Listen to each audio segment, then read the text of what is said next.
Hello everyone, I'm Maybelline Asintista from Blog 2E. So ngayon po, tuturuan ko po kayo mag-download ng Python gamit ko ang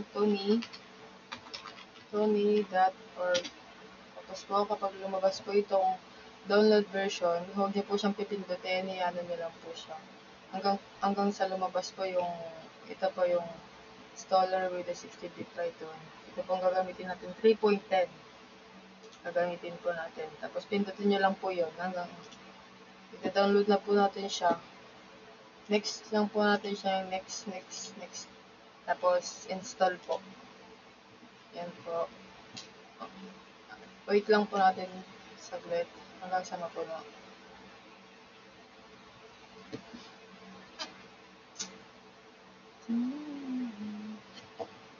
Wait lang po natin hanggang ma-download siya.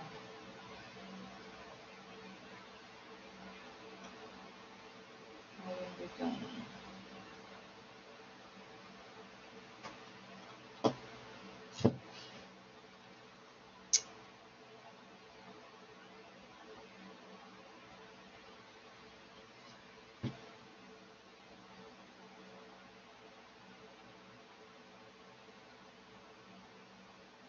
So, yun po, kapag may lumabas po na finish, pinutin lang po natin. Okay na po, meron na po tayong Python, gamit ang Tony. Thank you po.